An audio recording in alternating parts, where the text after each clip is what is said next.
Our Y does more usually in 8 weeks than a lot of Ys do in a year. We'll go out and feed 100,000 kids in the summer. We manage 2 outdoor swimming pools, plus the facility itself, run 2 day camps. So there is a lot of work that goes on. So I'll say to our younger folk, do whatever it is that you need to do to decompress, because I didn't do that as a young person. And I felt myself get very overwhelmed at times. Somebody actually called me out on it and said, you know what, if you didn't tell me that, I would have worked extra hard to get things done. But taking that break recharged me. Welcome to the NarrowSpaces podcast, a limited engagement masterclass where leaders are invited to share their lessons learned and experiences in navigating those narrow spaces of work and life. We are creating a true masterclass in leadership. When the space between work and life is narrow, balance is impossible. I want to encourage you to be brave enough to lead in the narrow spaces.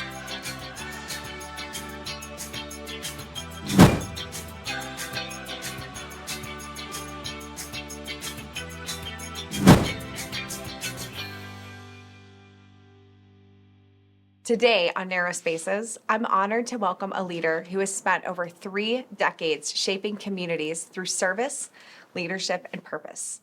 Mike Harich is the CEO of Beaver County YMCA, where his journey began all the way back in 1994 as an intern. Over the years, Mike has held nearly every role imaginable within the Y, from youth development, community engagement, and leadership training across the YMCA network. He's served as a trainer, facilitator, grant reviewer, and national program leader, all while staying deeply rooted in his home community. Mike brings both academic depth and spiritual purpose to his work. He holds degrees in business management, sports management, and education administration. And he's dedicated his life to youth development. He has dedicated his life to the YMCA network. Outside of his professional life, Mike is a 6-time Ironman, an ultra-endurance athlete, and a devoted husband and father of 4. His commitment to the YMCA movement is driven by a deep sense of spiritual calling and a heart for service. I'm excited to talk with Mike because he lives in the narrow space where mission meets movement, literally. His life is a testament to discipline, faith, and leadership in action. And I can't wait to explore how those values have guided him through decades of impact. Meet Mike. Mike, awesome to be with you today. I have a question. What do you think people would be most surprised to know about you as a leader? That I am much more calm than I actually am. Okay, you're going to have to explain that one. Because I'm very hard driving. Yeah. Very intense. But for the most part, I'm very calm.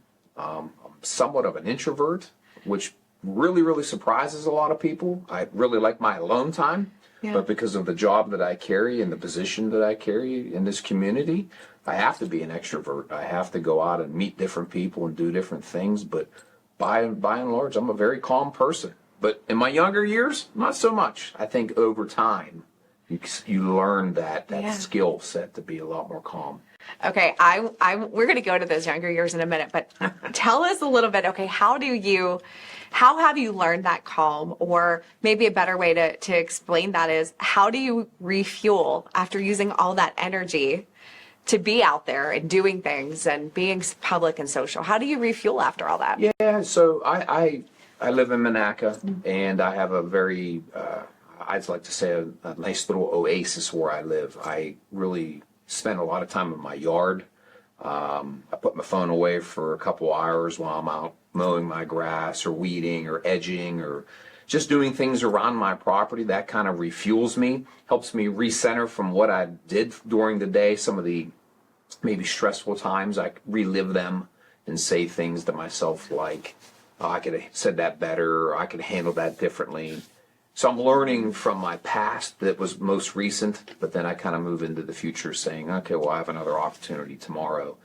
So I spend some time alone is really where it's at. I love to exercise. I'm always exercising. I work out 7 days a week, so that I kind of use that as my time to reset as well. So those 2 strategies mostly. I do a little journaling, not as much as I used to. I find it hard to just sit down and calm my mind enough to write something. But yeah, that working out and working in my yard, being physical really helps me. There's something about seeing the difference in your yard when you're actually weeding or edging. I mean, there's something there. I used to get lost in my garden. Now I can't grow anything. It's just, I stink at it. But back in the day when I had time to think, it was so good to just go and weed. And it was amazing. Those are things that I think we pick up over time too, just that appreciation. Sure, absolutely. Now, let's go to the Wayback Machine. We're going to go back 30 years. Yeah. So your experience with the YMCA, which is a huge global organization, spans 30 years. Yep. Looking back at Mike the intern in 1994, Yeah. did you imagine that this would become your life's work? Not at all, honestly. I ended up as an intern just because I needed the 12 credits to graduate. I actually had a internship lined up at something called Bally Scandinavian. And I went and met with the individual, and he said, here's what your internship's going to be. You're going to stand at the front desk, you're going to hand out towels, and you're going to check people in and out. And I thought, well, geez, that's going to be really boring. And my dad suggested, why don't you go over to the Y? And honestly, at that point, coming from a small community like Monaca, we had our own swimming pool, we had our own recreation, it was like encapsulated. I never set foot in a Y. So when I went in and handed my resume, they asked when I could start because they saw it was free help. Yeah. Because of an internship. But then as I got into the intern, I thought, wow, this is just the most amazing organization I've ever been a part of. And the impact that we were having was tremendous. So I don't know if the Y found me or I found the Y. I think it's a little combination of both. But I never envisioned ever, because I think when you're in college, university, a lot of my friends were going to work for the Pirates or the Steelers because of sport management background. The Y was never really even talked about. So, and even in college, I just never really heard of the Y. So, no, I never anticipated being here this long or even being the CEO of the Y, honestly. Yeah. I mean, moving from intern to CEO is quite a journey. And you've held nearly every role within the organization.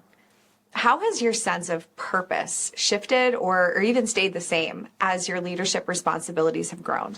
I think it's kind of stayed the same. I've had a really good mentor in Bill Parise, who was the former CEO, and he would say things like, you can't have money without the mission, and you can't have mission without the money. As a young person, I never really understood what that meant. But as you start to grow in your career, you start to realize, oh, now I'm picking up what Bill was saying.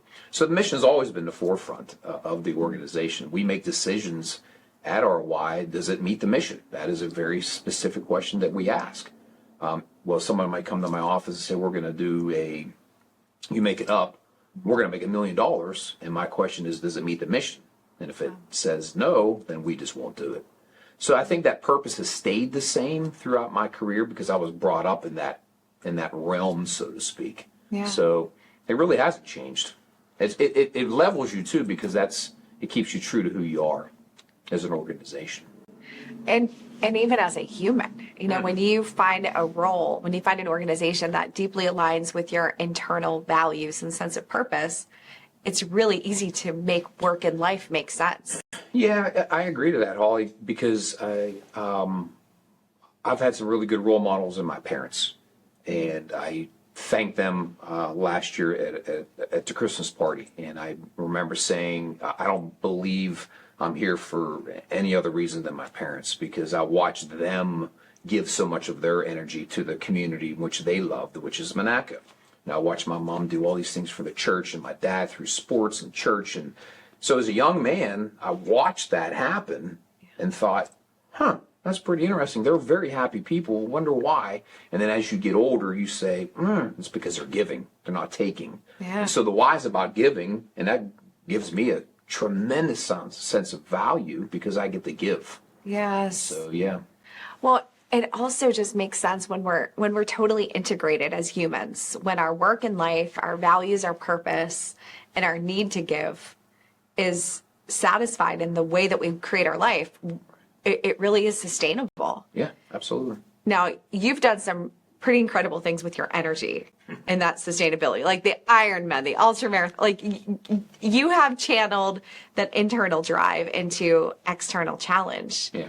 And out inside the Y, in the boardroom, and outside. When you think about what your kids see when they look at you, because your parents were so influential, being a working parent is a hard job. Very hard. What do you think your kids are seeing?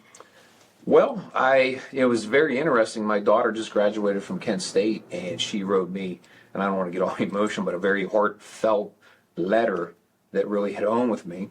And she said to me, Dad, I always remember you saying, work beats talent when talent doesn't work. And I've said that to her 1,000 times, and she actually listened. Yeah. And so it makes you pause for a second, and you say, wow, my kids actually do hear me and do listen. They do watch how hard I work, because she referenced other things in that letter. So that was like a full circle moment for me. And it's still very raw because it just happened. Yeah. And now I keep the letter on my desk, and I get to look at it every day. So I'm blessed in that regard. So yeah, I think they see what they see. I'm kind of the guy that just wears his emotions on his sleeve a little bit. I just say what I have to say and feel what I feel, and sometimes it causes a little bit of grief for people, but I just want to be honest with you about it. So yeah, I think they've seen who really truly Mike Harich is. That's awesome. So when you think about this, Mike, in the parenting is an endurance sport, first of all, right? I mean, it is. It's. Oh, yeah. I mean, there's no way around it. It is for endurance, and being in a career in an organization for 30 years, that's an endurance sport. Mm-hmm. But you also have this Ironman thing, and you've had other endurance sports. What are some of these lessons that show up from endurance sports that you're seeing that are consistent in the way that parenting has formed you, and the way that the why has formed you, and the way that some of these challenges have formed you? What are some of these lessons you've learned? Yeah, I think just the basic things such as time management. My daughter was a dancer, so she has to learn time management. I have to learn time management as well, because I'm taking her to and from different things before she drove a car. Discipline, just overall discipline. You sit down and you say, I have to do this today to get ready for my event, and I think that kind of transposes over into your career, your work life, your home life as well. You have to be disciplined we eat at a certain time, we have to clean up the dishes. I mean, there's a million different values that go into those things. So I think they all kind of overlap in one way or another. I love that. And just, I'm going to play this back for my kids when they complain that I make them make their bed every morning. Yeah, big one. I mean, I'm like, listen, guys, it is discipline. If you can start your day with the discipline of making your bed, you've accomplished one thing before you even brush your teeth. Stop crying about it. 100%. And then when you come home after a bad day, at least you know the bed's made and you get into a nice made bed. I know. Yep, 100%. Listen, Mike, we're on the same page now. There are people who will fight with us on this tooth and nail. And there was even a study that came out about people who don't make their beds. I just thought it was rubbish. Like, I don't want to hear it because I need that discipline. Yep. Yeah. Agreed. I feel like when we have discipline in different areas of our life, it does make it easier to have discipline in our professional life, and then have the discipline to know that we've had a good day of work. We can have a great day at work and then go home and be fully present. Mm-hmm. Tell me a little bit about how you have imparted that knowledge to people you've led over the years professionally, that show up, do great, go home, rest. Yeah, it's funny. We're getting ready to move into summer, so our YMCA does a tremendous amount of work in the summer. And this is not a boastful statement, it's just a truth statement. Our Y does more usually in 8 weeks than a lot of Ys do in a year. We'll go out and feed 100,000 kids in the summer. We manage 2 outdoor swimming pools, plus the facility itself, run 2 day camps. So there is a lot of work that goes on.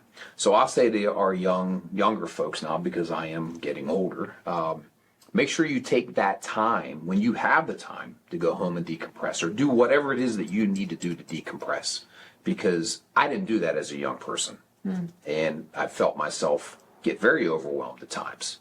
So I do say that each and every single summer. And one of the times just last year, somebody actually called me out on it and said, you know what, if you didn't tell me that, I would have worked extra hard to get things done. But taking that break recharged me. And again, everybody's a little bit different. Some people go for a walk, some people go fishing, some people exercise. I mean, everybody's different. Yeah. So you have to be able to take that time. And I very much encourage it. And the other side of the coin here, the why we encourage you to work out. We'll give you time. If you want to take during your lunch, after work, before work, during, I don't care when but work out. Yeah. Because that is so important to get those endorphins flowing, make yourself feel good about yourself, burn a few calories. Yep. And a lot of times when you're working out, some of the ideas that you're stumbling over become right to the forefront. Like, oh, I never thought of that before, because now you're thinking about it in a different way. So those are some of the things that we talk about at RY as well. I love that. And, one of the leadership models of the why that you're demonstrating is this human-centered leadership. And I talk a lot about that in my work and with the narrow spaces that, we have these narrow spaces between work and life. We are really, as a working people, dependent upon leaders having the courage to be integrated, to say, take a break, to encourage healthy behavior. And it seems that you're not only saying it, but you've also, over 30 years, really worked on the discipline of living it. And I think it's incredible. NarrowSpaces would like to extend our heartfelt gratitude to our sponsor, Battle and Thrive. Established with a mission to uplift and empower individuals, Battle and Thrive creates clothing designed to remind us that we're never alone. Their philosophy is simple yet profound. When you wear their clothing, you're inspired to thrive through any situation, no matter how challenging it may be. In the spirit of the NarrowSpaces Show, which focuses on navigating the complexities of work and life, we encourage you to check out Battle and Thrive. They symbolize resilience and determination, helping you battle through life's struggles, big or small. To learn more about this empowering apparel and to join a community that thrives together, visit their website at battleandthrive.com and follow them on social media. Let's embrace the journey and thrive in every situation. I want to do a little bit of a pivot because, again, you've had an incredible year. And so, 30 years. You've had an incredible 30 years.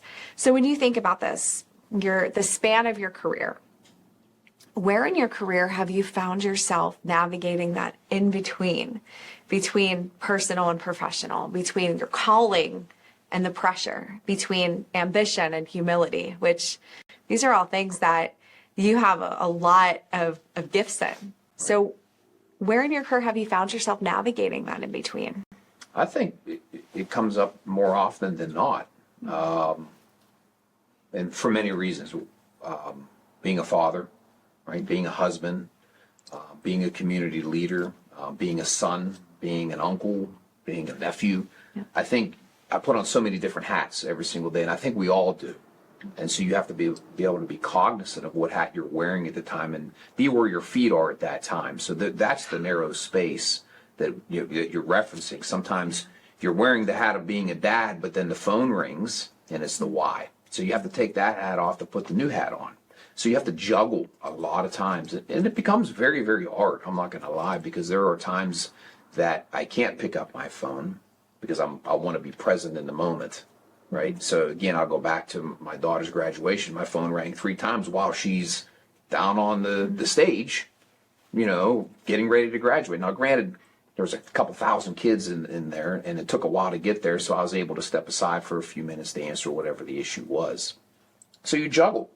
Yeah. And that becomes very hard. But over the years, you just get to be really good at it. Yeah.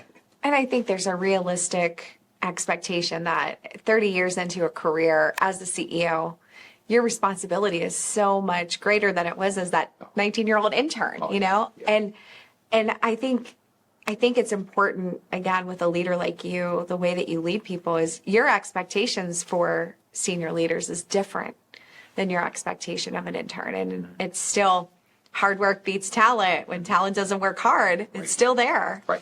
But there is a different level. And so, what advice would you give an emerging leader who is aspiring to be 30 years in like you, CEO, but they're starting out and they want to drive hard and have unrealistic expectations of themselves? How would you advise them? What kind of advice would you give?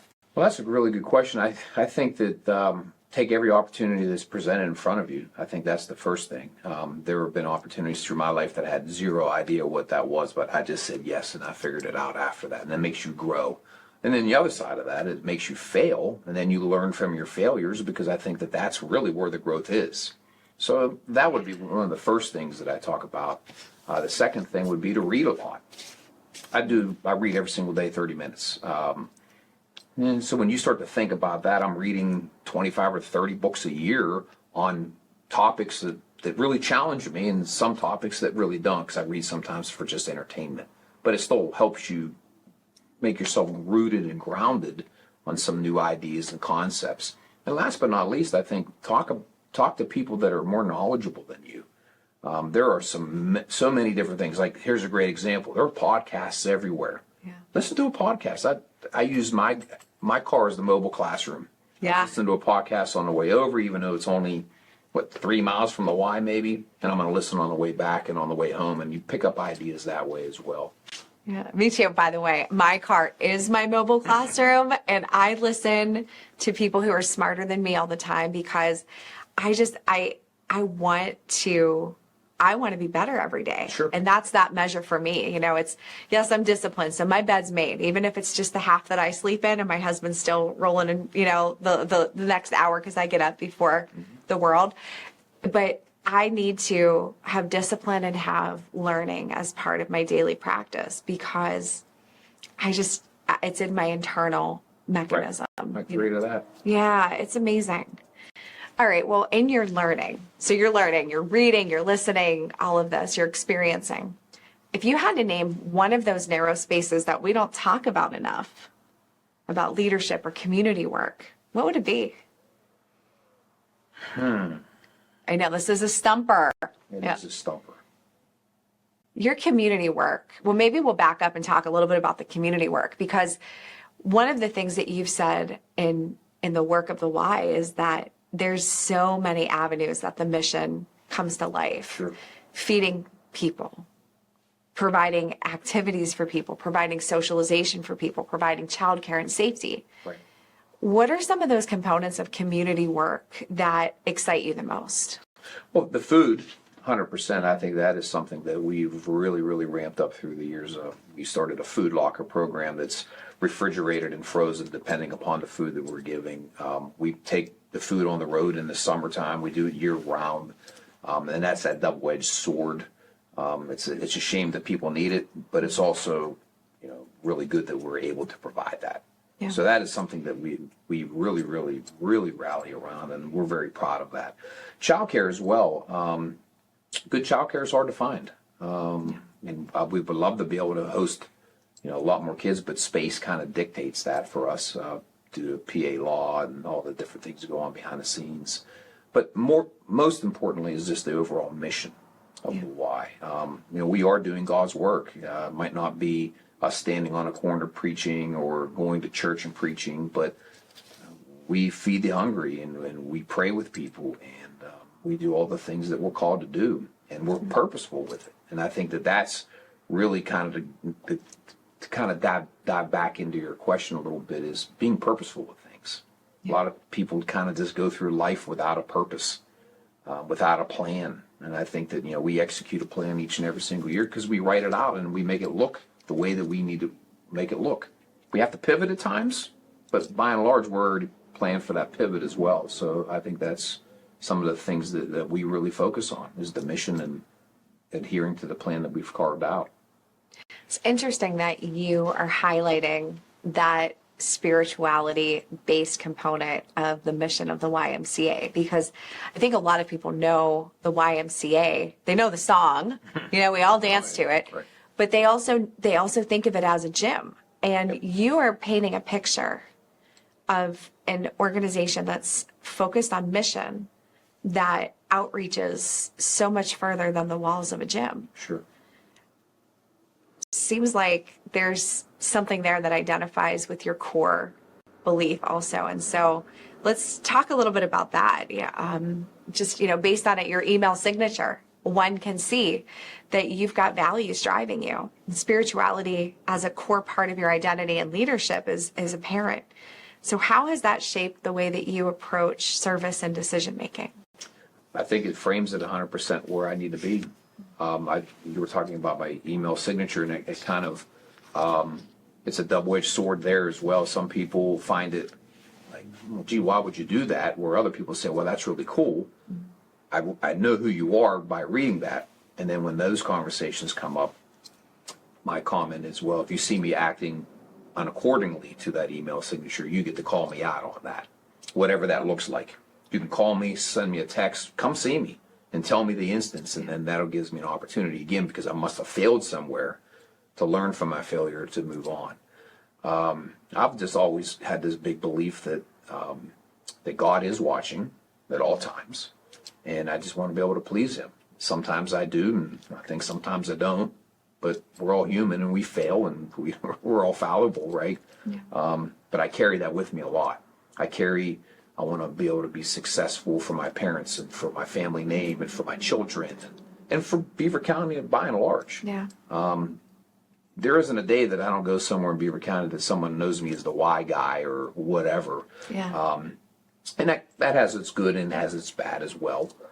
Because sometimes the pool water's too hot, and then sometimes it's too cold, and Yep. it's too wet and it's too dry. You're not going to please everyone. But by and large, I want people to come to our Y and outside of our four walls to experience something that will be memorable to them. Yeah. That is first class, that their needs are being met. And I take that very, very seriously. So I want to be able to be a hard driver to find success in that way. So all that kind of frames me, because I feel that pressure because I put it on myself. Yeah.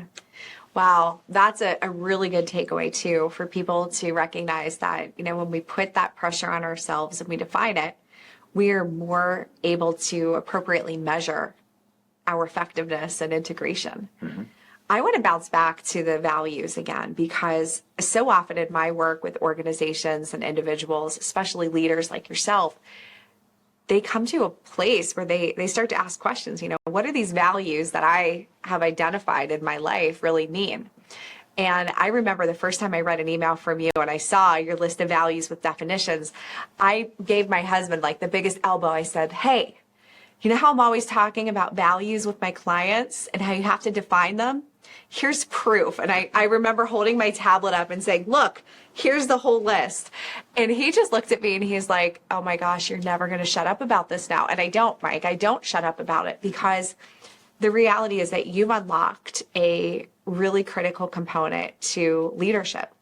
And it's that values identification. And so the science behind this is that when an individual in an organization can define their value, not only name it, but also define it, we can understand the behaviors that demonstrate it. Our life tells a story, or our organization tells a story that we don't even have to make audible. Right. And so I love that about your leadership style.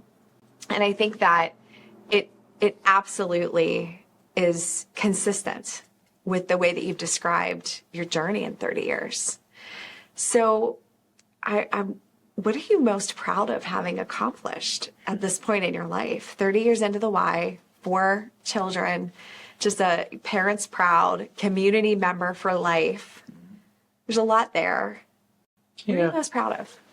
I honestly thought a lot about this, and I've been thinking about it over the past couple years, just because I'm getting to the age of, what's my legacy going to be looking like? Maybe I would honestly have to say it would be my children. Yeah. Watching them grow and what's next for them. It excites me, and I think that they've all are doing a really good job with their lives. Yeah. And that makes me really, really proud. I think the second thing that comes with that is that our Y really hasn't shifted gears. We are remained and will remain true to the mission of the Y. And that I'm very proud of that. I mean, we've been through some challenging times, and we could have easily shifted gears, but we said, no, we're not going to. We're going to stay true to the path that the Y is called to do. So those two things would come to the forefront. Okay, so in that response, and the things that make sense to you there, and the things that you look back and you're proud of, I'm sure a lot of people gave you advice over the years. Mm-hmm. So what's one piece of advice that someone gave you about work-life balance that was just really, really bad? It's really, really bad. Yeah. And I remember it vividly, that if you want to do this job as a Y director, as a Y leader, there is no time off. That was the advice. Wow. And I remember sitting there listening to that thinking, what do you mean there's no time off? I have weekends and this. But then when you really step back into that, like, well, I was a youth director. I did really work 7 days a week because we ran programs on the weekend. Did I work 8 hours on a Saturday or a Sunday? No. But there was that time that I was still committing to doing something to make a difference for our community, whatever that looked like. So as time progressed, I started to see, well, that isn't really necessarily a true statement. I get to control my own time and my own destiny, right? So I started to own some of that and carve out the time that I needed. So that was the bad advice, because that was a mantra in the why. And the other mantra in the why was, if you want to be a CEO, you can't stay at the same YMCA for the rest of your life. You need to move at minimum of 7 times. So that meant I was going to go to, I don't know, Syracuse, New York, Poughkeepsie, Iowa, or wherever. Mm-hmm. And I would think, well, why would I want to do that? I love Beaver County. Mm-hmm. So why would I move? So I said, well, I'm just going to blow that narrative up and stay and see what happens. And well, I guess the rest is kind of history. Yeah, I mean, 30 years. Yeah, 30 years, yeah. Amazing. You know what's interesting about that first piece of bad advice? I think a lot of nonprofits have that mindset that you just can't take the time off. Right. And I mean, I worked in nonprofit for 15 years. I remember being in those youth programs, and I remember my friends in college getting married, and I'd get an invitation to their wedding. And then I'd look at my calendar of events and meetings, and I missed so many weddings because I had this sense of purpose that if I'm not here for these kids, who's going to be there? Right. And so there's this navigation system that we all kind of have to develop. And I think those values that you've so clearly articulated help us. And also that evolution of, okay, well, now I'm at a stage where I am responsible for controlling my calendar. Sometimes life makes it impossible to ignore. Mm-hmm. But I think, that journey that you have gone through is really valuable. And again, parenting is that endurance sport. And so your kids now benefit from the wisdom that you have gained and what you've demonstrated. So that's incredible. Bad advice is a great teacher. It sure is. Yeah, it sure. Okay, let's go to the good teachers. What's a piece of advice that you received in your journey that was just really, really good? I already said it earlier, that when talent does, or when talent doesn't, when work doesn't work, talent, Hey, you know what? There's a lot of ways to say it, Mike. When work doesn't work, it beats talent. Yeah. 9 yards there. It's okay. So it's really funny. I love that you get tongue tied over this one, because I had a boss, and I think I probably told you the story. I had a boss who was really different than I was back in my nonprofit days. He was a lot more calm, methodical, process driven. Let's keep everyone on the bus. And I was like, shoot me out of a cannon and I'll find a place to land, And he once said to me, and he's the one who taught me this, and I phrase it exactly as he does, because it is so ingrained, that hard work beats talent when talent doesn't work hard. He like really, Gary's out there somewhere listening and laughing at me, but he said this to me in such a way that it has never left me. Right. And as parents, we watch our kids, sometimes the behaviors that they have and the natural talent. And I remember saying to my husband, just watching my kids, even their sports acumen and their ability to learn different skills in school. And one of my kids has just extreme natural talent and everything, just like my husband. He has natural talent in everything. And I have hard work in everything. And another one of my kids has hard work in everything. And as a family unit, our little household, we do a business meeting every Sunday. We're in it. Yeah, that's cool. Because do you expect anything else from me? No, right. No. But you think about these different dynamics, and as leaders, and you're a leader in your household, and so many working people do have to navigate leadership in both places, work and life. We are teaching our family how to call up talent when the hard work needs to be increased, when discipline needs to be increased. And we're teaching our household how to appreciate that natural talent when, I have to work twice as hard as everyone else to get there. I understand. Yeah. Yeah. So that advice, it is a huge piece of life-changing evidence that we get gifted with all kinds of different things, Sure. and we sure as heck need everyone. Right. 100%. So it's amazing. So I'm glad you got tongue tied on that, Yeah. because it makes me feel so much better about that natural talent and the hard work. We're hard work people. Mm-hmm.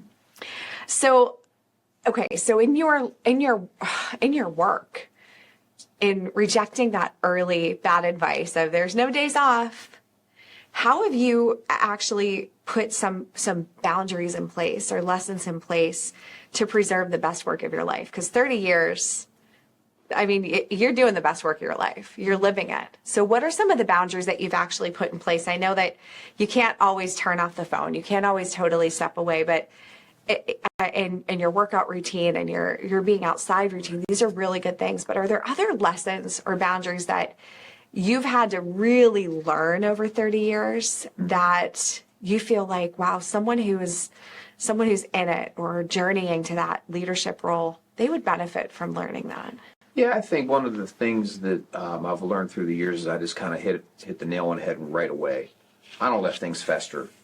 If there's an issue, let's have a conversation about it ASAP. Let's come up with a strategy to figure out what the solution is and go from there. I return phone calls within 24 hours. I respond to emails ASAP because I just know that my days are so consumed at times that if I don't get to that, it'll be a 2 or 3 day gap.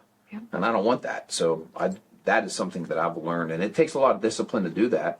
I usually respond to emails very early in the morning, and I've learned that discipline as well. Yeah. Because I do get up at 3:30 every day, and I used to bang out a few emails at 3:35, and sometimes they're a text, and some people are hearing the ding, and I'm like, oh, geez, I'm waking people up now. Oh, I'm going to wait. So it's usually 7 a.m. is when I start my true day, like in the office. But, I've been working out from 4 o'clock to 7 o'clock or whatever, that type of thing.